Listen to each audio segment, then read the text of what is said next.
Awesome. Thanks, Get Vocal. That's really nice. All right, everybody. Oh, that is all my notes for tonight. Hey, everybody. I am so glad to be here on Get Vocal with you tonight. Hope you all are doing well and staying safe and healthy and enjoying some good time with your family and friends. Socially distant, of course. Tonight is going to be a live episode, basically, which is something that I haven't really done yet.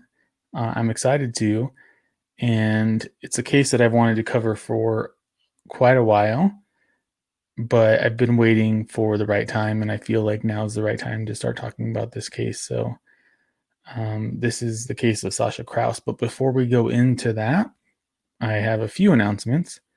So, if you have not started listening to Dos Pequeños yet, I highly encourage you to do it, especially if you like paranormal stuff and if you like to laugh, because it is a good mix of completely terrifying and really silly humor at the same time.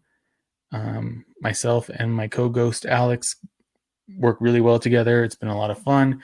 We only have 2 more episodes this season, and then there's a little bit of a break between that season ending and True Consequences coming back on season 3, which is going to be November 1st. There will also be a extra special anniversary episode because October 28th is the 1-year anniversary of True Consequences. So that's pretty exciting. Let me see who's here. Hey, Jackie. Hey, Brandy. Welcome. Welcome, everybody.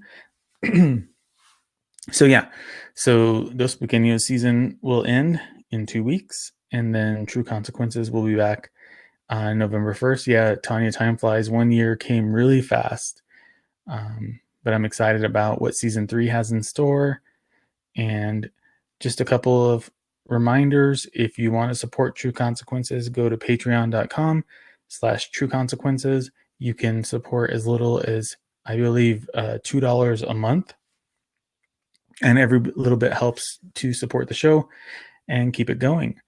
I was talking about this earlier, but I'm going to bring it up again now that we're recording. Oh my God. Thank you, Alex. That's so nice. I love that gift, by the way. So, the Barelas Podcasters Guild is going to launch in October, and I'm a part of that project. It's pretty exciting. We're going to be reaching out to the community, teaching classes to people who want a podcast, teaching them how to do it. And we're going to be leveraging our listenerships to offer some local advertisers for local businesses to help support them through these crazy times. And we're going to build a studio. We're actually working on that now. It's very exciting stuff. And we've already had quite a bit of interest from the community, people looking to start podcasts but not knowing where to start. And we're really hoping to provide some kind of positive service to the community of New Mexico and really start to grow this podcasting thing that's happening here. And there's a surprising amount of podcasts that are local already. And so if we can keep going, that would be really awesome and really fun. I'm excited to be a part of it. I'm excited to be co-founding it with my friends at What's Up ABQ Podcast, which incidentally, I was just on their show this week. Their episode dropped today. They interviewed me, and it was a lot of fun. If you are on social media, if you're on Facebook, if you're on Twitter, if you're on YouTube, and you want to participate in this conversation, come on over to Get Vocal. Go to getvocal.com or download it on your mobile device, and you can communicate with me. If you leave comments on social media, it's going to take me some time. I probably won't be able to respond in real time. I'll have to go back later and respond. So if you want to talk, if you want to ask questions, this is the way to do it. Go to Get Vocal and jump in. And it's a free app, so you don't have to pay anything to be here. Okay, let me see if there's any other announcements that I have. Merch is on sale right now. 35% off at tpublic.com. If you search for True Consequences or Dos Pequeños, you can find all of the merch, including my shirt that I'm wearing here, which says, "Don't talk to me unless it's about weird ass shit," which is my forever mood. That's who I am as a person. Yeah. Okay. So let's jump into this. I encourage you guys, if you want to hop on and grab a spot and ask some questions, feel free to do that. If you want to ask questions in the chat, feel free to do that. Let's make this as interactive as possible so it's not like just completely awkward. But yeah. So today we are discussing a terrible and heartbreaking case that had an entire state, my state, New Mexico, looking for a missing woman from the area of Farmington, New Mexico. This case is tragic. It has left the local Mennonite community of Farmington reeling in grief and disbelief. But let's just go ahead and jump in and look at what happened to one Mennonite woman from New Mexico in January of this year. So on the afternoon of February 21st, 2020, a camper was camping in an area between Sunset Crater Volcano National Monument and the Wupatki National Monument, which is north of Flagstaff, Arizona. The camper found the body of a young woman. She was lying face down in the woods. She was bound with duct tape. Her hands were tied behind her back with duct tape, and her underwear were missing. She was dressed in a plain gray dress that was described as homemade.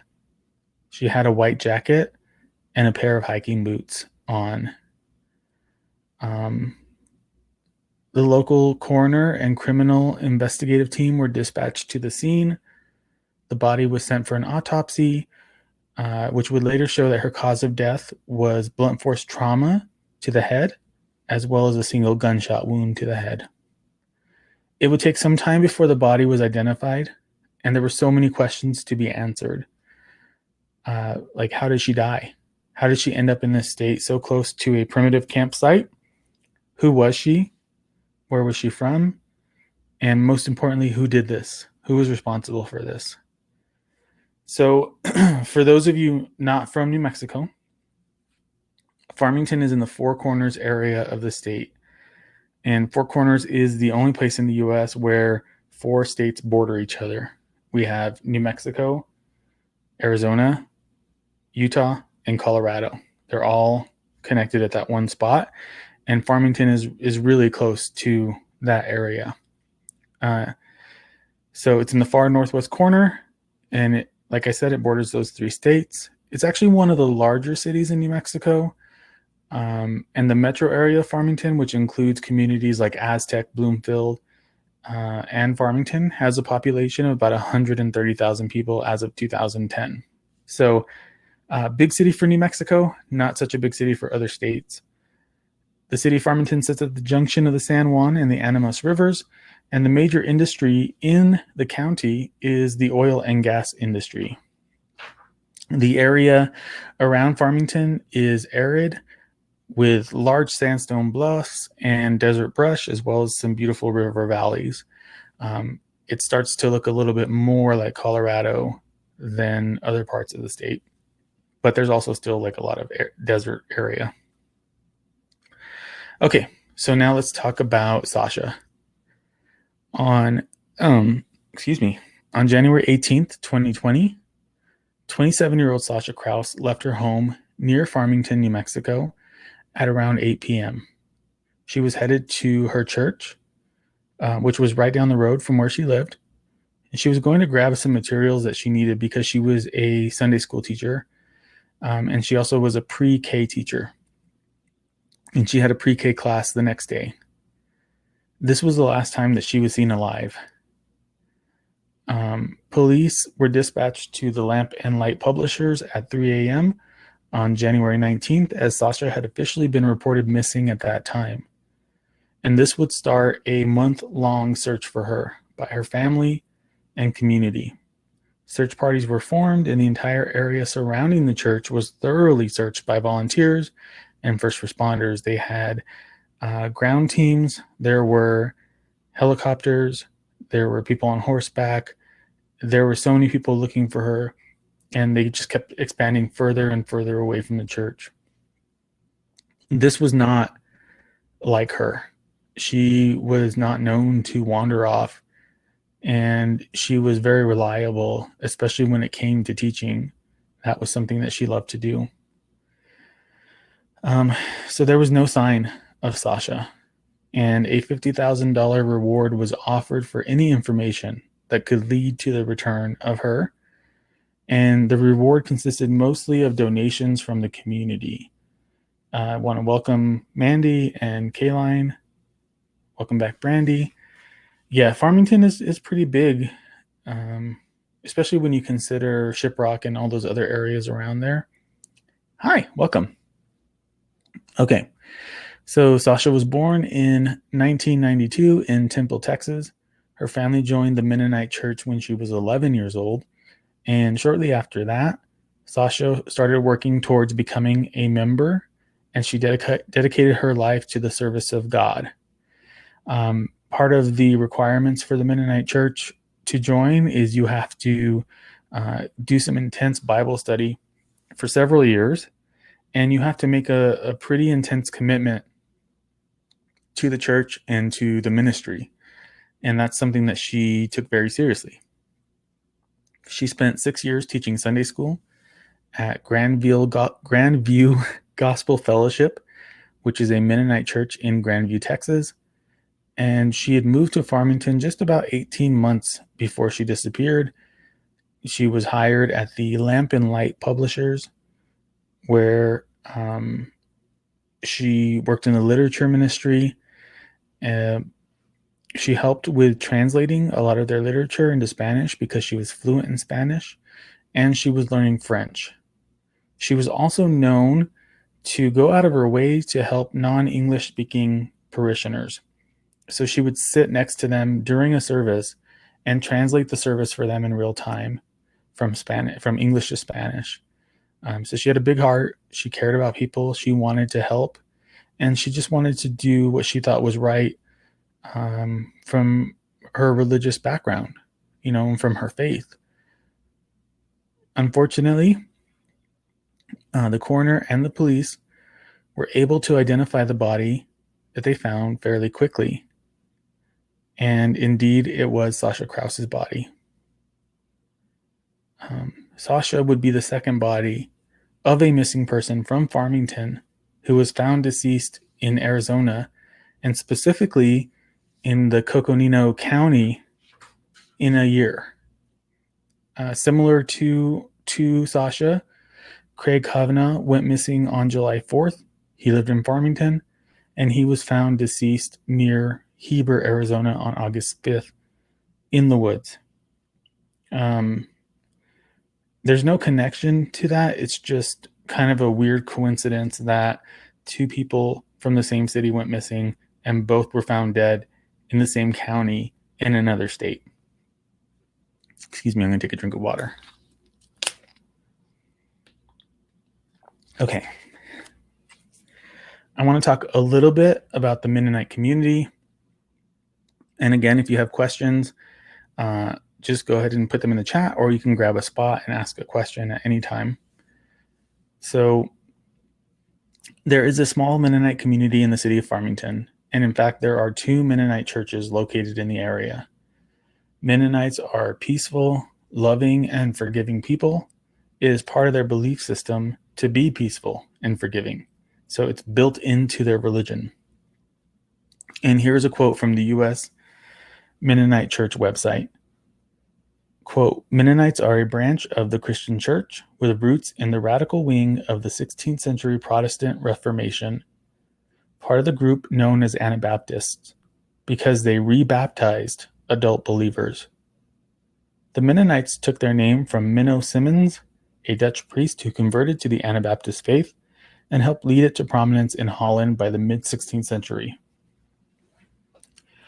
Modern-day Mennonites number about 2.2 million people worldwide, with churches in North and South America, Africa, Europe, and Asia. Mennonites are known for their emphasis on issues such as peace, justice, simplicity, community service, and mutual aid.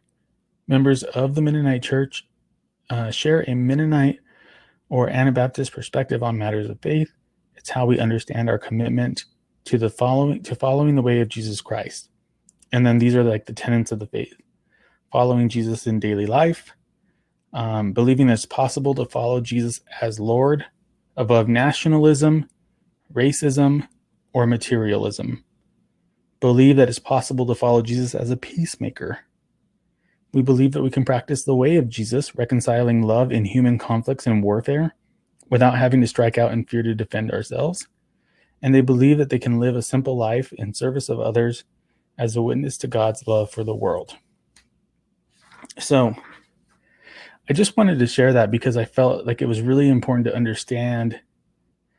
Sasha was very devout in her faith and such a peaceful, loving soul, according to people who knew her. And also that was part of her faith, was to be peaceful and loving and forgiving. And for something like this to happen to her is pretty horrifying when you think about it.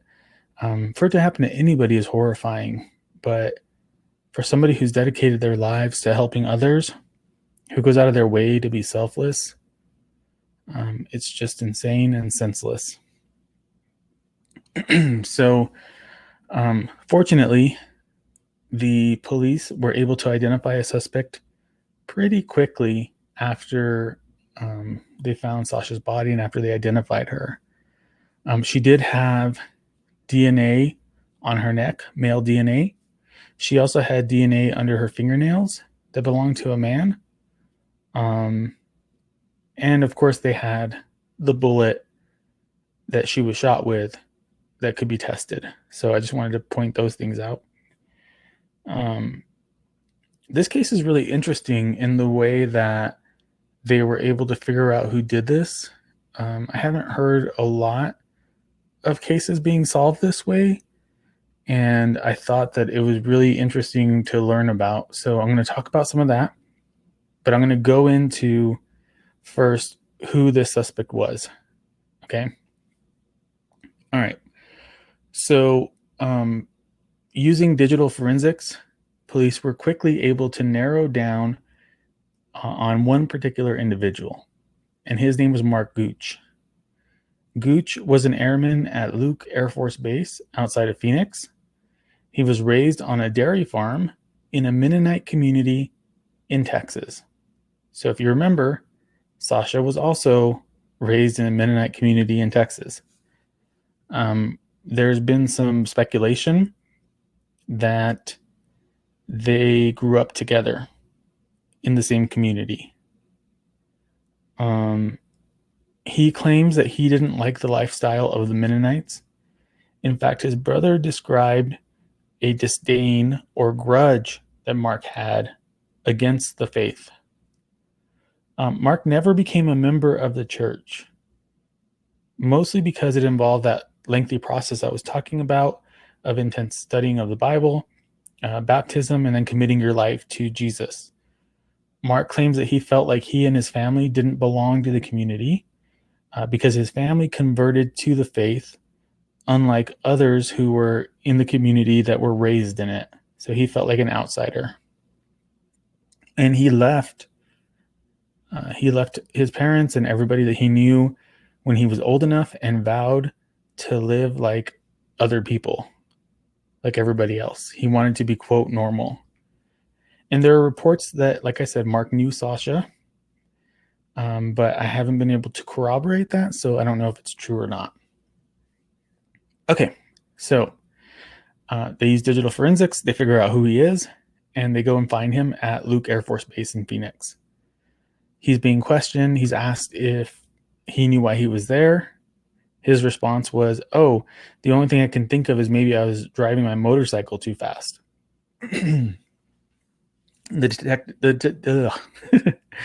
The detective informs him that she is investigating a homicide and asks if he is familiar with the case of Sasha Krause. He said, I seen it on the news. And that's a direct quote. He was asked if he went to Farmington on the night that Sasha disappeared, and he claimed that he had time for a long drive. Also a direct quote. So he decided to drive to Flagstaff to the Arizona Snow Bowl, which is a ski resort. Whew. He drove to the Snow Bowl and he found that it was closed, so he decided to keep driving and he drove on to Farmington, New Mexico. He then claimed that he heard of a Mennonite community there and wanted to go to a church service because he was missing the fellowship of the community. This is all in his interview. It's all recorded. And he described a church located near a mesa with the words lamp and light spelled into the hillside. He also claims that he didn't check to see when the services were, but instead decided to drive back to Phoenix. All right, so this is where it gets really interesting. So cell phone records showed that Mark was in the area of the church for about 2 hours. And then his cell phone showed that he was in the woods outside of Flagstaff after midnight. So if you remember in the beginning, we talked about the fact that Sasha's body was found near a campsite in the woods north of Flagstaff. He claims that he arrived on base at 2 a.m. However, video surveillance shows that his car didn't drive onto the base until 7 a.m. So that was one of many inconsistencies that made his story suspicious to detectives. Forensic investigators revealed that there was really only one probable connection to Sasha because of Gooch's phone. And this is where it's really fascinating. And I think it's mostly due to the remote nature of this area. His cell phone was the only other cell phone communicating with the same towers as Sasha's at the same exact time. I'm going to say that again. His cell phone and her cell phone were the only two communicating with the towers on the way to Flagstaff at the same time until her phone dropped off. So that's how they found him. That's how they figured out he was likely the one responsible for this, which is crazy to me. It's crazy that his cell phone and her cell phone were the only ones that hit those towers, number one. But number two, that they were able to just quickly identify who he was because of that. So pretty cool. I'm glad that they were able to do that. And this is like the Flagstaff County around Flagstaff, the Cocosino County Sheriff's Department. The FBI was involved as well because we're talking about interstate travel. So that immediately brings in the FBI. And through computer forensics, the police were able to dig deeper and they uncovered some messages from Mark's phone. And these messages were between Mark and his brothers. And they started to show this interesting pattern that Mark had been surveilling the Mennonite community in Farmington for quite a while. And here's a small sample of those messages. This is all Mark, by the way. Quote, same for some reason. Even this morning's surveillance was boring. A bunch of old people without much to live for. Clearly not the people we grew up with. Sad to say, another disappointment. So it's hard to know what exactly he was looking for, but the thing that stood out to me was when he said, clearly not the people we grew up with. So it almost sounds like he's trying to find somebody. And knowing that there's a potential that him and Sasha knew each other from before, seems likely that she was exactly who he was looking for as he's surveilling this community. What do you guys think about that?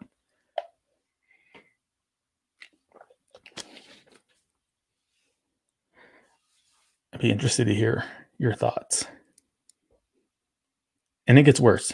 Trust me. It gets much worse. Nobody has any thoughts. Okay. All right. In another message that was found from Mark's brother Jacob, and Jacob was a state trooper in Virginia. He claimed that he gave a Mennonite a ticket and coughed on the driver. So, quote, he would spread corona to the wedding they were going to, LOL, end quote. And the responses from the brothers in the group chat indicated that they seemed pleased by this and even encouraged Jacob to continue this behavior. For example, Mark texted back, fuck yes, I hope you treated them like shit.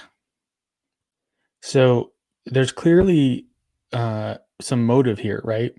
He's obviously angry at the Mennonite community. He feels ostracized. He feels like an outsider.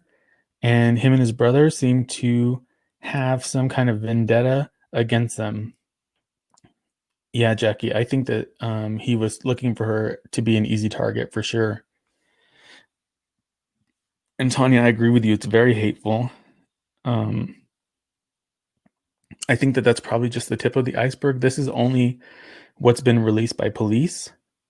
They haven't released all his text messages, but I'm pretty sure that there would probably be more just based on his behavior. The other thing that was shocking to me was learning that he had been surveilling the community for a while. Like, that's obviously he's premeditating this, right? Obviously he's thinking this through. Obviously he has some kind of vendetta against these people. And I feel like the state has a really good case against him at this point. So those strange messages are definitely suspicious. I mean, the questions like, why was he watching that community? Did his grudge against the church run deep enough for him to target them with violence? And then, like, listening to his police interview, he claims that he was just casually there looking for service times, right? But his own brother, claimed that he had so much anger towards the Mennonite community because he felt they mistreated him. And it's interesting that his own family highlighted that anger to detectives, even though he really didn't even share any of that information himself. So that, to me, says that it must have been pretty extreme. It must have been pretty intense for them to call it out on their own without being asked about it. Tells me that there was something there. So we have his cell phone, right, pinging the same towers as Sasha's at the same time that she goes missing. We have these text messages that show that he's angry at this community and that he's surveilling them. And now we have his own family admitting that he has this hatred in his heart. Another interesting fact that was uncovered by detectives was that Gooch had his car detailed the day after Sasha was killed. So I'm just saying, like, red flag city, right? Like, everything happening here is a red flag. It's all stacking up against him. He also called a friend to hide a gun for him. It was a .22 caliber rifle. He asked his friend, yeah, red flags everywhere. He asked his friend to hide his gun. Not suspicious at all. I mean, totally suspicious. And then told his friend to call his brother to come and pick up the gun. So somehow the police were tipped off about this friend and about the gun situation. And this is pretty smart. I was impressed by this. They bought, not exactly a mastermind, you're right, Tanya. They bought a decoy gun that is almost identical to the one that Mark had and replaced it. So they gave the friend the decoy. They took the actual gun, entered it into evidence, and they waited for Sam to show up to pick up the gun, and they arrested him for tampering with evidence, which I thought was really smart. They did that. I was impressed by that. I don't know. It seemed like a really, really smart idea. Okay, so he was arrested. This is Sam. He claims that he was never asked to get rid of or destroy the weapon. Okay, but why did you fly to New Mexico to pick it up then? Like, what do? You're just going to come pick it up and then what? What's going to happen after that? Why couldn't somebody else get it that was in Arizona already? It just seems weird. Sorry, I said New Mexico. I meant Arizona. Okay, so then the police started questioning Mark about his involvement with Sasha's disappearance. I need a little more water. And they asked him if he was, they straight up asked him if he was responsible for Sasha Krause's death. And his response was, no, ma'am.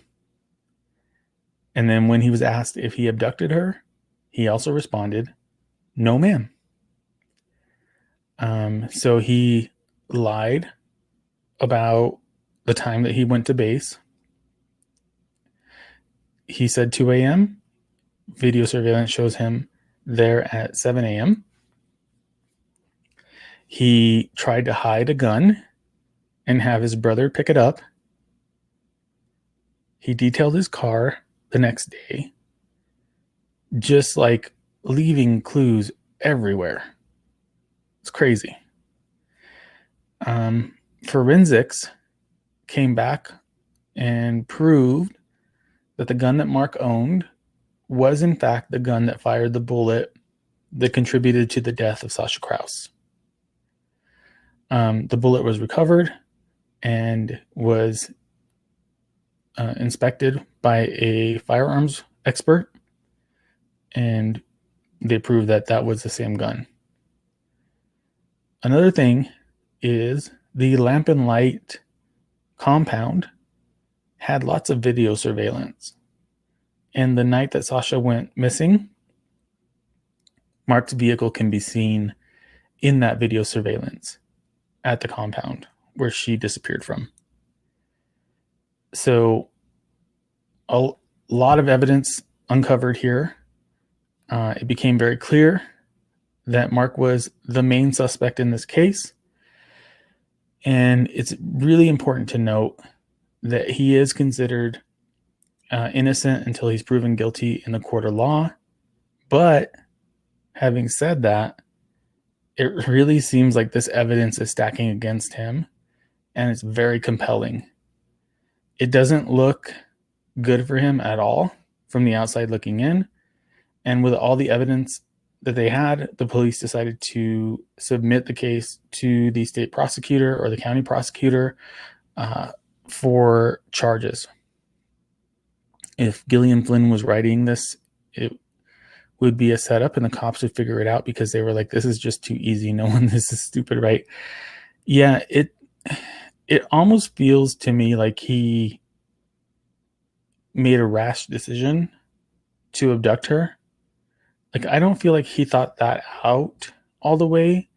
And I'm not even sure that he, and this is my opinion and it's all speculation, but I'm not sure that he even intended to kill anybody, but it just seems like he kind of lost it to me because he was so careless about everything. Like, everything was so careless. But I also don't know that he expected them to use that level of digital forensics to pack him, to catch him. But it doesn't seem like he thought this through. Like you're saying, Jackie, it seems like he just made a snap decision. He panicked and just got really careless. So he is innocent until proven guilty, but it looks awfully suspicious. It looks like he definitely could be responsible for this. And it'll be interesting to see how this plays out in court. All right. So he's arrested and the prosecutor charges him we've got 4 counts here. Count 1, first-degree murder, Mark Daniel Gooch, on or between January 18th, 2020 and January 19th, 2020, intending or knowing that his conduct would cause death with premeditation did cause the death of Sasha Marie Krause in violation of all these codes and laws that I'm not going to name out. Or in the alternative, Mark Daniel Gooch, on or between January 18, 2020 and January 19, 2020, acting either alone or with one or more persons, committed or attempted to commit kidnapping, and in good faith, or in the course of and in furtherance of such offense, or immediate flight from such offense, Mark Daniel Gooch or another person did cause the death of Sasha Marie Krause in violation of, and there's a bunch of laws that are quoted there. I think that the police at some point thought maybe that Sam was involved in this, or maybe somebody else was involved in this, but they haven't been able to prove that yet. Count 3, kidnapping, Mark Daniel Gooch on or about February 21st, knowingly did restrain Sasha Marie Krause with the intent to inflict death, physical injury, or a sexual offense on her, or to otherwise aid in the commission of a felony, and then again a bunch of laws that are listed. And finally, count 4, Mark Daniel Gooch on or about February 21st without lawful authority knowingly did control Sasha Marie Krause's head covering and her underwear, a value of less than $1,000 with the intent to deprive Sasha Marie Krause of such property in violation of all these things, which is a class 1 misdemeanor. Oh, that was the thing I forgot to mention. He stole her head covering, which is something that is pretty important to the Mennonite women. It was obviously a statement that he was making by stealing that, as well as her underwear.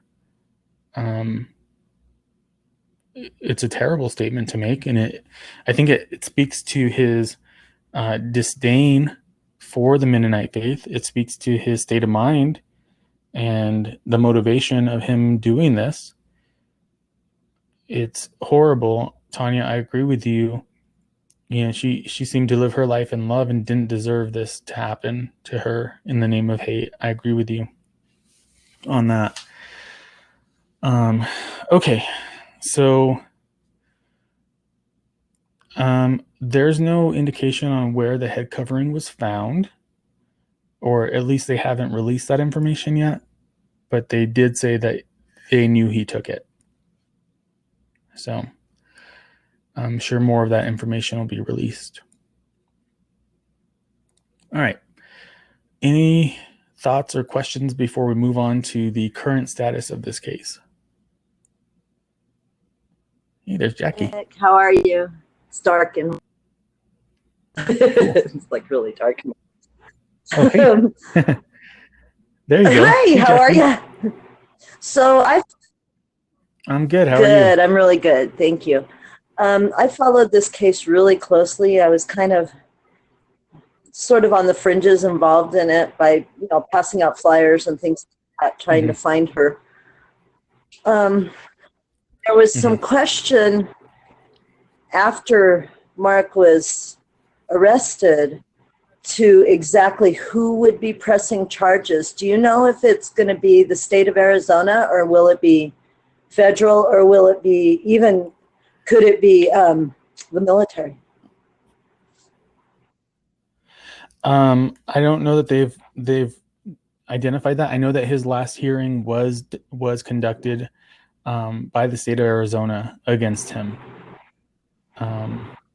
And I think that that's where it's going to remain, because there was some conversation about Arizona taking this because they had the death penalty, and New Mexico doesn't. Yeah, and I was also thinking that the military would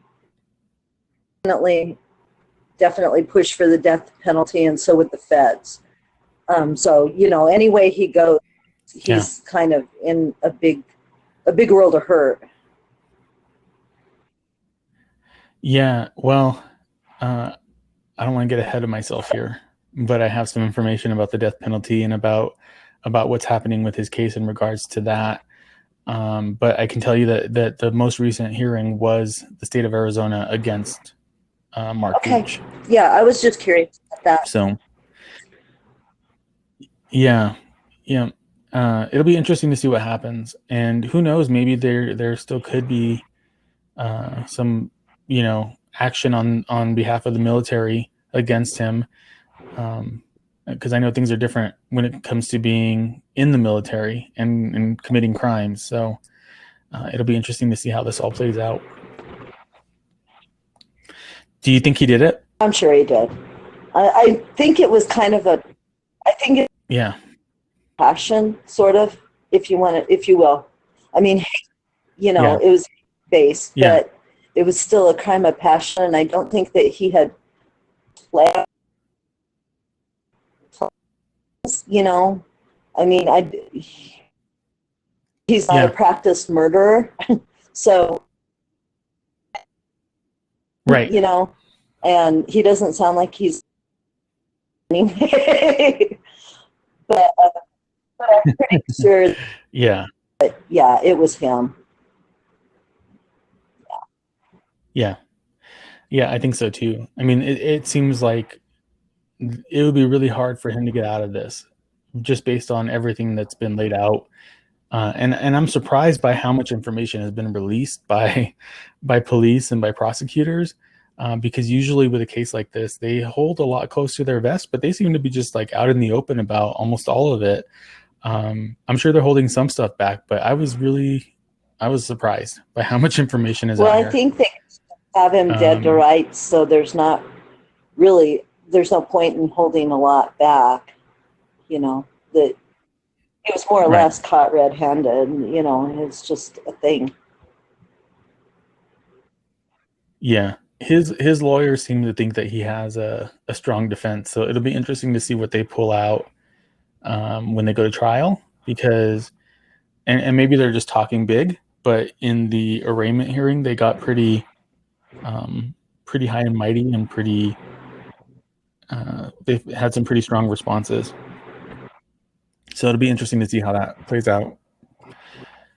Alex says, "My brother's in the Air Force. I'm going to ask him if he knows what the military will do in response. He's probably sleeping right now." Yeah, cool. Yeah, let me know. You can probably find me on Twitter or or Facebook or something, and let me know. I'd be interested to know about that. All right, so let me get into the current status of the case, and then we'll go into some Q&A maybe. And Jackie, I'm just going to mute you for a second because you'll have a little bit of background noise, and then I'll unmute you, or you can unmute yourself whenever I'm I finished with can this get part here. out too. I'll come up on if I have Oh, questions. okay, cool. His defense will be interesting. I wonder if it's some kind of mental illness or temporary insanity since he lost it. Yeah, that could be where they're going, huh? Stalk, not stalk. Oh, I'll social stalk you and let you know what he says. Okay, cool. Yeah, I bet you're right, Kaylin. I could see them going for a insanity plea, just because of his intense anger towards the Mennonite faith.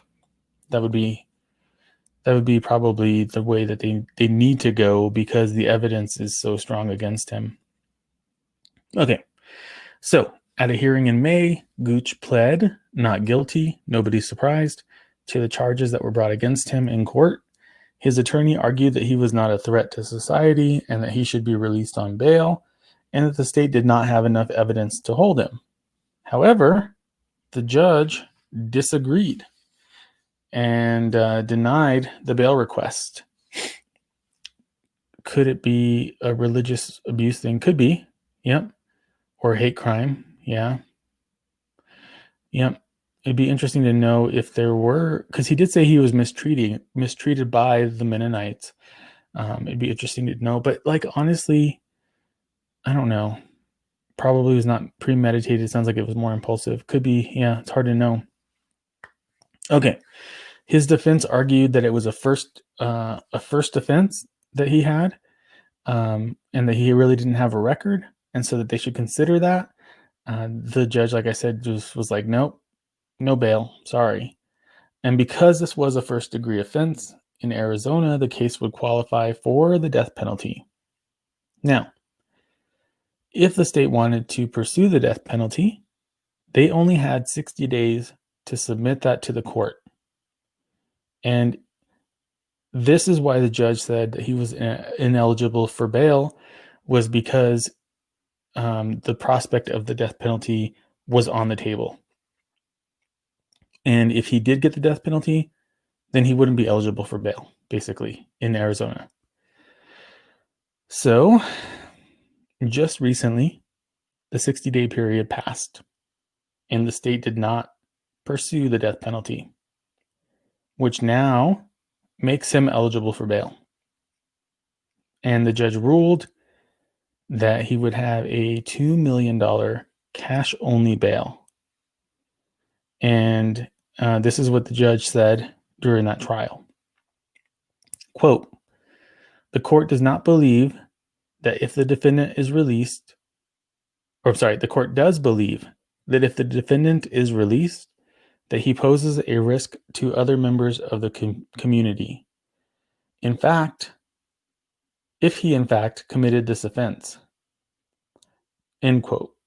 The prosecutor argued, "The victims in this case do not want this defendant released for obvious reasons." He said, "He killed their daughter, and they expressed that they would only feel safe if he remains in jail." Which is like, yeah, right? I mean, he obviously has some hatred towards Mennonites. He obviously is capable of violence.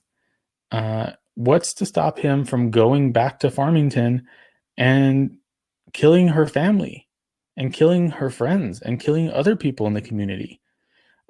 The defense attorney argued that all of those fears could be quelled by creating some conditions of release that would prevent him from interacting with that community or from leaving the state or from leaving the county. But like, I'm pretty sure that there are people who violate those conditions of release all the time, right? I mean, you can't expect them to just, maybe if he has an ankle monitor, okay, but we have people in New Mexico that violate their conditions of release all the time. So I don't know. I do know that $2 million bail, I mean, okay, that's a significant amount. He probably doesn't have it. He might be able to bond out, but I don't know. It'll be interesting to see what happens. So he does have bail. He could be released. They have to have another hearing. September 28th, they're going to have another hearing to review conditions of release if he can make bail. Why even bother setting a bail? Right. I don't know what the Arizona laws are. So I'm hopeful that there will be justice for this sweet young woman who suffered needlessly and was taken from this world so brutally. She deserves justice, but so does her family and her community. And I just pray that she rests in peace. It's such a horrible, awful case. And he's already not eligible for the death penalty. So I think at this point, we're looking at probably life in prison. I don't know what that means in Arizona. In New Mexico, it's only 30 years, and you only have to serve 80% of that. So I am grateful because it does seem like Arizona does have more strict laws, less defendant-friendly laws than New Mexico does. So hopefully there will be some level of justice, and I'm really hoping that he doesn't get out. I'm hoping that he's not allowed to come out and cause more pain for people, because he seems to me like he is a threat to at least that community. It's just a sad case. It's terrible. Yeah. So that's it. That's the terrible story of the disappearance and the death of Sasha Krause. Like I said, I hope she rests in peace, and I hope her family can get some justice. Anybody want to hop on and chat with me for the last 12 minutes or have any? Oh, of course, Jackie. I've wanted to cover this for a long time. It's such a sad case, and I feel so bad for her and her family.